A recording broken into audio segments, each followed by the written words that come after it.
성경 말씀 보시겠습니다. 성경 말씀은 데살로니가전서 2장 17절 말씀부터 20절 말씀까지 한 절씩 교독하여 봉독하시기로 하겠습니다. 찾으셨으면 교독하여 봉독하십니다.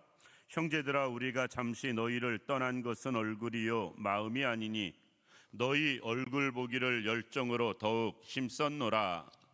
그러므로 나 바울은 한 번, 두 번 너희에게 가고자 하였으나 사탄이 우리를 막았도다. 우리의 소망이나 기쁨이나 자랑의 면류관이 무엇이냐? 그가 강림하실 때 우리 주 예수 앞에 너희가 아니냐? 너희는 우리의 영광이요 기쁨이니라. 아멘. 오늘 이 시간은 본문 말씀 통해서 바울의 사역 특징이라는 제목으로 말씀을 생각해 보면서 사도 바울의 사역의 특징을 말씀을 통해 생각해 보려고 합니다. 우리가 성경에 기록된 사도 바울을 가만히 생각해 보면 전도자의 모습을 놓고 보아도 어쩌면 그렇게 온전히 세계를 몇 번씩 돌면서 전도할 만큼 전도의 열정, 그리고 그 식지 않는 사명감, 그리고 끝까지 감당하는 그 능력, 그거 생각하면 참 어쩌면 사람이 이럴 수 있을까, 이렇게까지 할 수 있을까, 저절로 생각이 되어질 때가 있습니다. 전도뿐 아니라 목회자적 사도 바울을 보아도 사도 바울이 전도함으로 교회가 세워지고 교회가 처음 세워지면 그 교회를 보편적으로 목회를 초창기에 처음 하는 교회들이 많은데 그 목회자 사도 바울을 보아도 어쩌면 매 교회 결코 쉽지 않은 교회인데 그것도 이방 지역에서 교회들을 그렇게 세우고 그 교회들을 그렇게 자리 잡게 만들었는지 목회자인 사도 바울을 보아도 어쩌면 그렇게 할 수 있었을까? 그의 위대함, 저절로 경외심, 이런 것이 생겨나는 모습을 볼 수가 있습니다. 특별히 사역자로서 그가 한 전도의 사역이나 목회의 사역을 생각해 보면 정말 우리는 발벗고 쫓아가도 그 발 뒤꿈치도 못 쫓아갈 만큼 사도 바울의 사역은 위대했음을 볼 수가 있습니다. 그러면 우리는 생각해 봐야 돼요. 사도 바울의 사역이 뭐 때문에 어떻게 사역을 했길래 그렇게 위대한 사역이 되어질 수 있었을까? 세상의 모든 일은 저절로 되어지는 일은 없습니다. 어쩌다가 되어지는 일도 없어요. 무엇이 되어졌다면 그 되어진 만큼 씨를 뿌렸고요, 수고를 했고 거기에 맞게 일을 했기 때문에 그렇습니다. 사도 바울이 전도자로서의 성공적인 사역을 했다면 거기에 맞는 사역의 모습이 분명히 있었다는 것이고요, 목회자로서의 사역이 그렇게 성공적이었다는 것 또한 목회자로서의 사역이 성공할 수밖에 없는 이유가 있었다. 우리가 사도 바울의 사역을 생각해 보면서 오늘날 교회도 또 우리들의 신앙생활도 그것을 본받을 수 있는 우리들 되기를 원합니다. 그래서 사역자는 사도 바울과 같은 사역을 하기 위해서 애를 쓰고 성도님들은 사도 바울과 같은 모습으로 주님 섬기기 위해서 우리가 사도 바울을 배우고 따라갈 수 있는 그런 삶 되기를 원합니다. 그러면 사도 바울의 사역은 어떤 모습이었는가? 첫 번째, 성도를 향한 뜨거운 사랑과 열정으로 사역하는 모습을 볼 수가 있습니다. 17절 말씀 보면 이렇게 말씀합니다. 형제들아, 우리가 잠시 너희를 떠난 것은 얼굴이요 마음이 아니니 너희 얼굴 보기를 열정으로 더욱 힘썼노라. 지금 데살로니가에서는 사도 바울이 3주밖에 전도를 못했어요. 그러니까 데살로니가는 가서 전도하자마자 쫓아오는 유대인들이 방해를 하는 것 때문에 오래 머무르지 못하고 또 바로 옮겨갑니다. 그리고 이 편지를 쓸 때에는 고린도에서 1년 6개월 동안 사역하면서 사도 바울이 데살로니가서를 씁니다. 그러니까 사도 바울은 본의 아니게 데살로니가 교회에는 목회에 전념도 못했고요, 긴 시간 사역도 못했습니다. 그럼에도 불구하고 그의 마음은 항상 데살로니가를 떠나지 않는 모습, 지금 고린도에 가서 사역을 하지만 그렇다고 고린도 교회 성도들을 무관심했다가 아니고요. 그럼에도 불구하고 늘 데살로니가 교회 성도들을 마음에 품고 있었던 모습을 오늘 본문을 통해서 소개하고 있습니다. 그래서 17절에 이렇게 말합니다. 우리가 잠시 너희를 떠난 것은 얼굴이요 마음이 아니니. 상황 때문에, 형편 때문에, 여러 가지 처지가 어쩔 수 없어서 데살로니가를 떠나기는 했지만 우리의 마음은 아직도 너희에게 있다. 나의 마음은 아직 너희를 향해 있다. 그런데 그것을 어떻게 표현하냐면 너희 얼굴 보기를 열정으로 더욱 힘썼다. 다시 가보려고, 다시 너네들에게 가보려고 정말 열정으로 노력하고 있다라고 설명하고 있습니다. 데살로니가 교회 성도들 입장에서는 사도 바울이 데살로니가를 왜 그렇게 황급히 도망치듯 떠나야 된 이유를 알거든요. 자기네들이 다 보았습니다. 그런데 그렇게 해서 도망가다시피 떠나간 사도 바울이 편지로 이렇게 써가지고 자기들에게 보내줬을 때 이 글을 읽을 때 마음이 어땠을까? 우리 표현으로 말하면 감격했을 것 같습니다. 감격했을 것 같아요. 우리하고는 그렇게 인간적인 정을 쌓은 시간도 없었는데, 우리에 대해서는 아직도 제대로 잘 알지도 못할 텐데, 그럼에도 불구하고 떠났다고 그것으로 끝이 아니고 너희 얼굴 보기를 원하는데 정말 열정으로 더욱 힘쓰고 있다라고 말하는 모습을 놓고 볼 때 데살로니가 교회의 성도들은 사도 바울을 다시 못 본다 할지라도 정말 그의 마음과 정성, 그의 뜻, 생각만큼은 마음에 확실히 새겨졌을 것 같습니다. 오늘 본문 말씀 보면 사도 바울은 헤어질 때 급하게 헤어졌습니다. 데살로니가에서. 그러다 보니까 더더욱 애착이 생긴 것 같습니다. 그리고 그들이 거기에 고린도에 가서 사역을 하고 있지만 데살로니가에 다시 한번 또 가보기를 정말 애쓰는 모습을 보게 됩니다. 왜? 좋은 소식만 들리거든요. 데살로니가 교회에 대한 좋은 소식만 들리는 거예요. 고린도 교회 같은 경우는 나쁜 소식만 계속 들렸는데, 고린도 교회에서 목회를 하면서 이제 거기를 개척하는 상황인데 데살로니가 교회에 대한 소문은 늘 좋은 소문. 믿음의 역사가 있는 교회, 사랑의 수고가 있는 교회, 소망의 인내가 있는 교회. 그래서 마게도냐 모든 아가야 지방에 있는 모든 교회들이 본받는 교회, 본이 되는 교회, 이런 좋은 소식을 계속 들려주니까 어떤 면에서 사도 바울은 데살로니가 교회 성도들을 더더욱 다시 보고 싶은 마음이 생겨나지 않았을까 싶습니다. 우리가 신앙생활 할 때도 그랬으면 좋겠습니다. 사랑과 섬김이 우리에게 있었으면 좋겠어요. 그리고 열정이 우리에게 있었으면 좋겠습니다.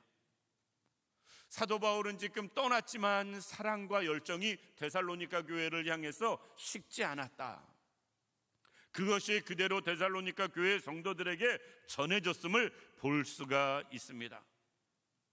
사도 바울은 지금이라도 갈 수만 있다면 찾아가서 데살로니가 교회 성도들에게 말씀을 더 전해주고 믿음이 더 온전하게 세워주고, 그리고 그들이 신앙생활하는 것에 대해서 많이 교육하고, 이 마음이 지금 간절한 거예요. 그것을 이야기하고 있는 것입니다. 우리의 믿음 생활이 그랬으면 좋겠어요. 우리가 하나님 앞에서 또 사람 앞에서 사랑하는 마음이 충만했으면 좋겠고요. 그리고 열정이 지금보다는 최소한 더했으면 좋겠고요. 서로를 위하고 아끼는 마음이 넘쳐났으면 좋겠습니다. 그런 마음으로 지금 사도 바울이 사역을 하니까 그 사역이 위대한 결과를 낳을 수 있었던 것을 볼 수 있다. 우리도 그런 마음으로 신앙생활 한다면 우리의 믿음의 진보가 확실하게 나타날 것이고요. 하나님 앞에 크게 아름답게 쓰임받기에 부족함이 없을 것입니다. 사도 바울의 사역이 사역자들에겐 그 사역을 본받을 수 있고, 우리들은 신앙생활에 그것을 적용할 수 있는 우리들 되기를 원합니다. 두 번째, 사도 바울의 사역의 특징은 무엇이냐면 그럼에도 불구하고 사단의 역사는 계속되었다라는 것입니다. 사도 바울은 자기를 돌아보질 않았어요. 온전히 주와 복음만 위해 살았습니다. 교회와 성도만 위해서 살았습니다. 어떤 것도 단 한 번도 실수도 잘못도 한 적이 없습니다. 하나님이 보시기에 안 좋은 모습을 단 한 번도 행한 적도 없습니다. 그리고 오로지 전도와 목회에만 신경 썼습니다. 그렇게 생각하면 사도 바울이 하는 모든 일엔 성령이 충만해야 되고요, 능력만 나타나야 되고요, 좋은 일만 있어야 된다고 생각하기가 쉽습니다. 그런데 오늘 18절에 이렇게 말씀하세요. 그러므로 나 바울은 한 번, 두 번 너희에게 가고자 하였으나 사단이 우리를 막았도다. 사도 바울이 그렇게 한마음으로 사랑과 열정으로 전도도 하고 사역도 하는데, 그럼에도 불구하고 사도 바울의 그 사역에도 사단이 시험하고 사단이 방해하는 모습을 볼 수가 있다라는 것입니다. 우리가 사단의 역사는요, 내가 뭘 잘못해서 드는 것 무조건 그렇게 생각해서는 아니 됩니다.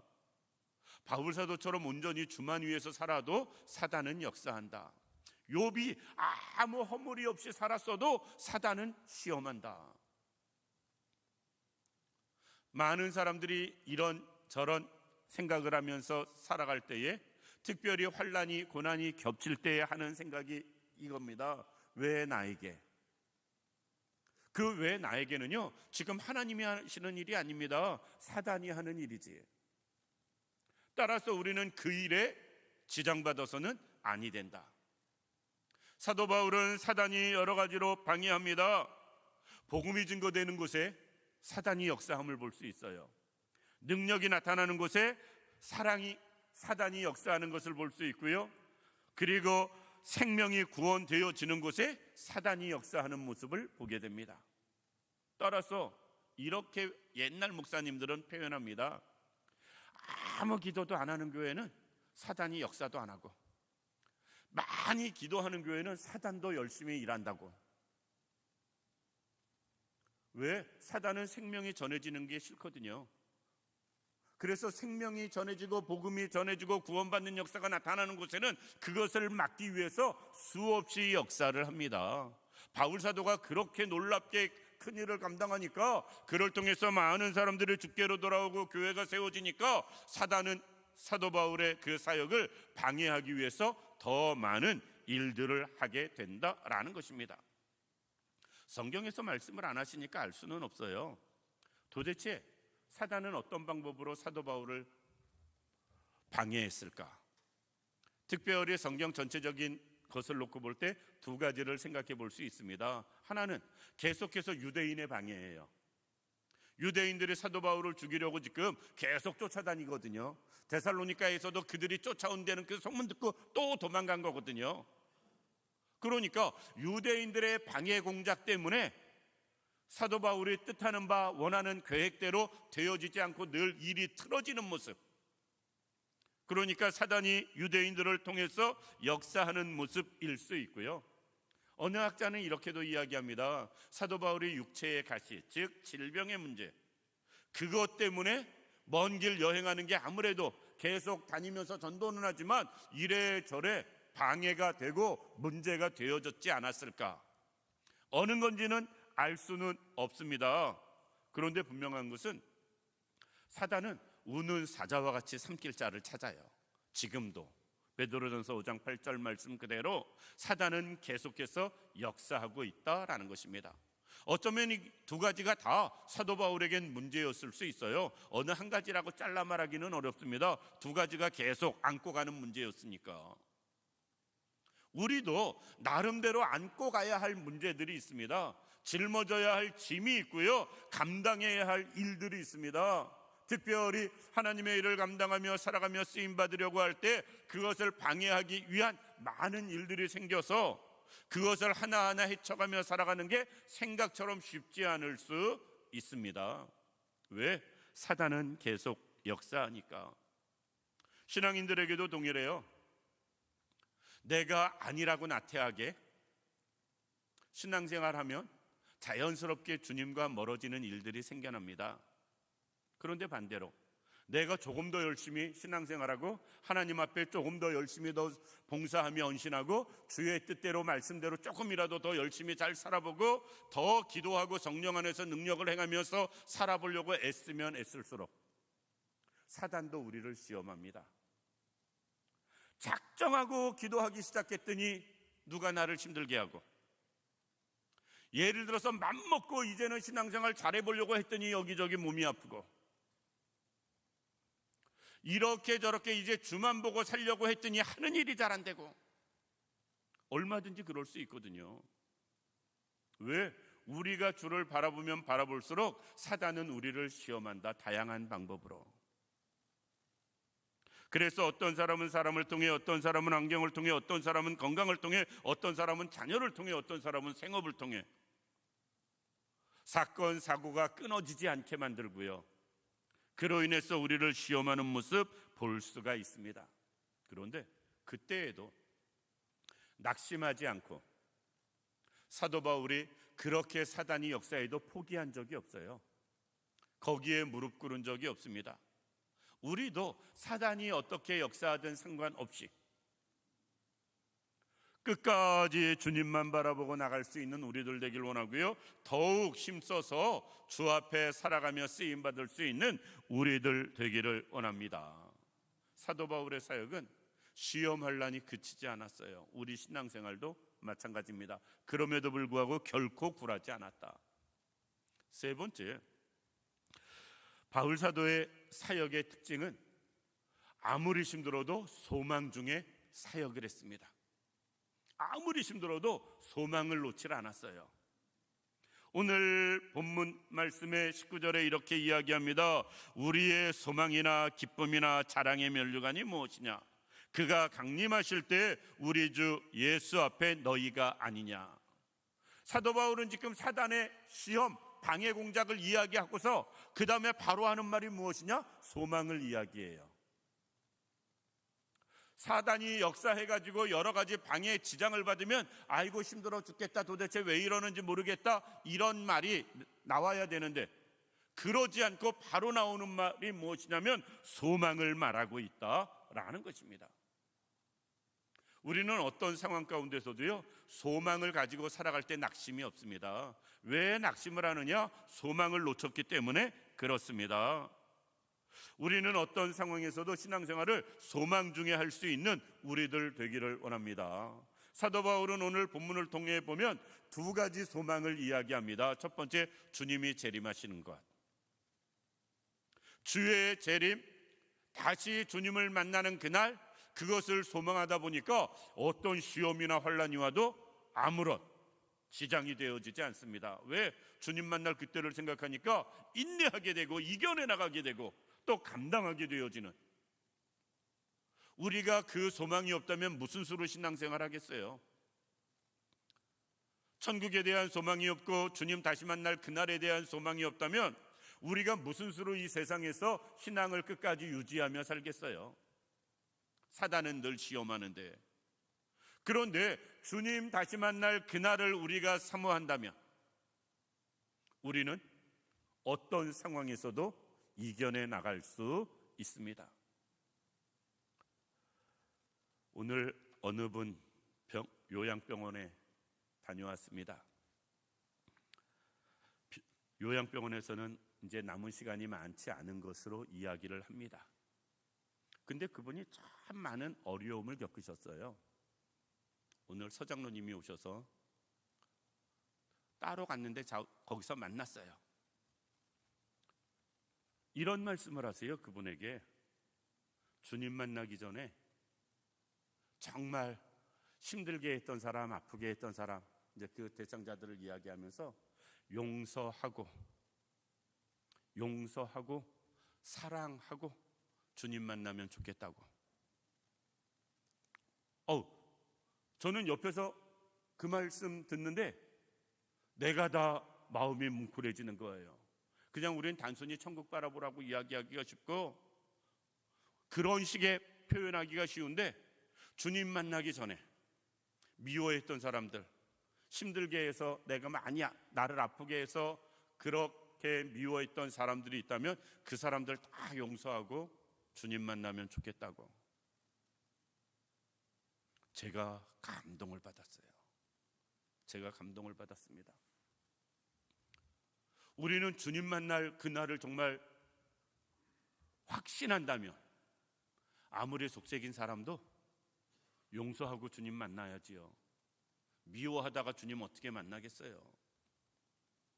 나를 아무리 힘들게 하고 아프게 했다 할지라도 내가 재림에 대한 소망이 있다면 다 이해하고 수용하고 받아줘야지요. 그래야 주님 만날 때 떳떳하지 않겠어요? 그런데 우리는 그 부분을 늘 놓치고 있어요. 그 소망을 늘 잊고 살아갑니다. 그러다 보니까 미운 사람 절대 떡 하나 더 안 주죠. 죽어도 못 주지요. 근데 재림에 대한 소망이 있다면 오늘 장로님 말씀 이렇게 내가 들으면서 아 맞다, 재림에 대한 믿음이 있으면 이것도 가능하다. 신앙생활하면서 이런저런 문제, 재림에 대한 소망이 있으면 우리는 이겨내 나갈 수 있습니다. 사단이 아무리 역사해도.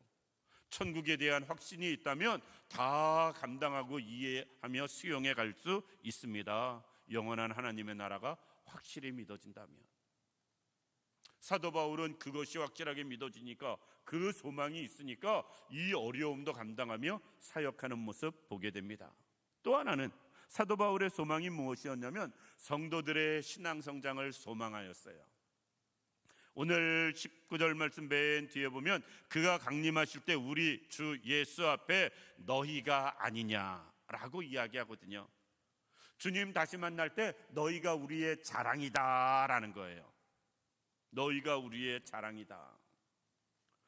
주 앞에 자랑스러운 성도들이 되기 위해선 사도 바울은 그들의 믿음 성장을 위해서 끊임없이 수고하고 노력했다라는 것입니다. 우리가 잘 알아요. 믿음이 자리 잡기까지 얼마나 많은 시간이 걸리는지. 우리가 신앙생활하면서 온전히 신앙이 성장하기까지 그 시간이요 사람마다 다 다르기는 해도 결코 순간적으로 믿음이 생기고 순간적으로 영적으로 확 성장해가지고 아름답게 쓰임받는 사람 거의 없거든요. 날마다 조금씩 성장해가면서 하나님 앞에 세워지고 쓰임받는 모습 되어지는데 그 시간이 생각보다 굉장히 길게 걸린다. 심하게 표현해선 정말 지겨우리만큼 긴 시간이 필요할 수도 있다. 그럼에도 불구하고 사도 바울은 그 소망을 놓지 않았어요. 이런 성도들도 주 앞에 설 때 다 우리의 기쁨이 되어줄 수 있기를, 그리고 그 소망을 놓지 않고 목회한 모습을 볼 수가 있다라는 것입니다. 우리의 신앙생활이 그럴 수 있길 원합니다. 가끔 이렇게 말씀하시는 분들이 계세요. 나는 믿음이 안 생겨요. 내가 만들어줄 수 있으면 내가 얼른 만들어주죠. 저도 못 만들어드려요. 그런데 안 생기는 믿음은 없습니다. 내가 사모함으로 간구함으로 주님 바라보며 나가면 반드시 믿음은 주시는 은혜고 선물입니다. 단 내가 생각하는 것만큼 빨리 아닐 수는 있고요, 눈에 띄게는 아닐 수 있다. 그리고 그 믿음을 주시는 모든 과정이 내가 생각한 과정이 아닐 수는 있다. 그럼에도 불구하고 주 앞에 나오는 모든 자를 주님이 거절한 자는 없습니다. 주 앞에 나왔다 돌아가고 떠나간 자는 있어도 주님이 외면하고 버린 자는 없다. 따라서 우리가 사모함으로 정말 주 앞에 살아간다면 주님이 우리의 믿음도 주실 것이고요, 성장도 주실 것입니다. 우리도 그것을 소망하며 살아갈 수 있는 우리들 되길 원하고요, 어떠한 상황에서도 절대 포기하지 않고 주님만 따를 수 있는 우리들 되기를 원합니다.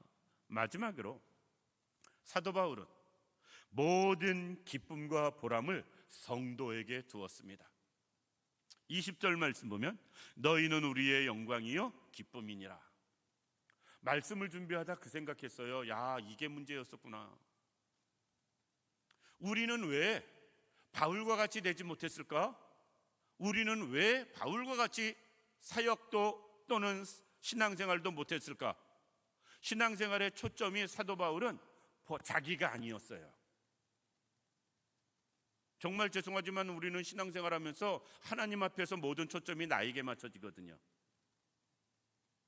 그래서 기도를 해도 내 기도를 합니다. 남의 기도 안 하잖아요, 거의. 그런데 사도 바울은 모든 초점이 성도들에게 맞춰졌습니다. 하나님 앞에서 내가 예를 들어서 나에게 초점이 맞춰져서 하나님 나 건강하게 해주세요. 우리는 이렇게 기도하는데 예를 들어 사도 바울은 성도들이 건강하길 원했습니다. 내가 무엇이 잘되게 해주세요가 아니고 그 모든 것이 다 성도들에게 초점이 맞춰져 있었다라는 것입니다. 신앙생활하면서 어쩔 수 없습니다. 대부분의 모든 사람들이 자기에게 맞춰지는 것, 어떤 면에서 우리는 너무 당연하게 받았어요. 너무나 당연하게 받았습니다. 그런데 그래서 안 된 거예요. 그래서 안 된 겁니다. 우리는 신앙생활의 초점을 나에게 맞추는 것이 아니라 나보다 신앙생활에 연약한 사람을 세워주는데 거기에 맞춰져야 됩니다. 나보다 신앙생활이 부족한 사람들에게 그 사람들이 세워지고 그 사람들이 굳세워지고 그 사람들이 잘 되어지게 하는 곳에 거기에 초점이 맞춰져야 된다라는 것이에요. 그런데 우리는 그 부분에 대해서는 정말 죄송하지만 모두가 관심이 없었습니다. 아, 이게 바울하고 나하고 차이였었구나. 말씀을 준비하다 그 생각을 했어요.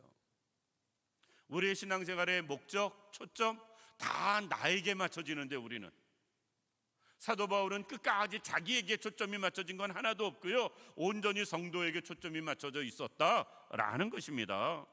그들이 잘 되는 것, 즉 데살로니가 교회 성도들이 잘 되는 것, 그들이 믿음이 성장해지는 것, 그들이 주께로 더 가까워지는 것, 그들이 하나님 앞에 더 귀하게 쓰임받는 것, 여기에 다 초점이 맞춰진 거예요. 우리는 내가 하나님 앞에 바로 서고 내가 하나님 앞에 굳세어지고 내가 하나님 앞에 쓰임받고 여기에 초점이 있는데 바울은 그 경지를 넘어서 다른 모든 성도들이 그렇게 살아가기를 바라는데 초점이 맞춰진 모습 볼 수 있다라는 것입니다. 우리도 그럴 수 있기를 원합니다. 신앙생활의 초점이 나에게 맞춰지면 죄송하지만 다양한 문제가 생깁니다.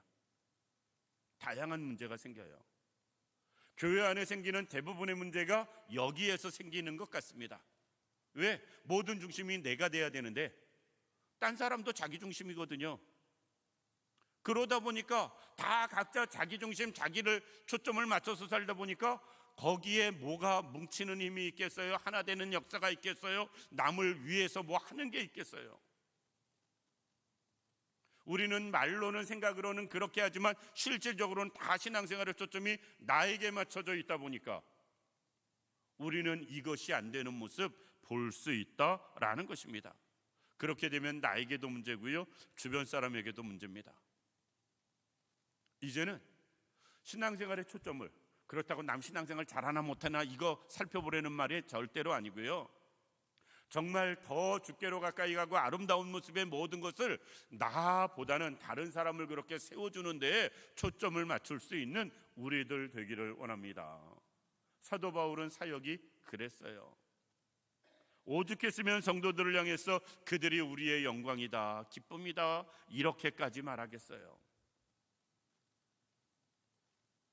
그래서 사도 바울의 사역이 위대할 수 있었다라고 생각이 되어집니다. 말씀을 마칩니다. 우리도 신앙생활의 초점을 나에게가 아닌 이웃에게, 교회에게, 하나님에게 맞출 수 있기를 원합니다. 그래야 하나님 앞에 아름답게 쓰임받고 살아갈 수 있다라는 것입니다. 말씀을 마칩니다. 확실히 명품과 짝퉁은 차이가 있습니다. 말씀을 준비하다 그 생각이 들었어요. 사도 바울과 같이 위대한 사람과 우리 같은 사람은 이래서 달라졌구나 라는 생각을 해봤습니다. 이제부터라도 우리가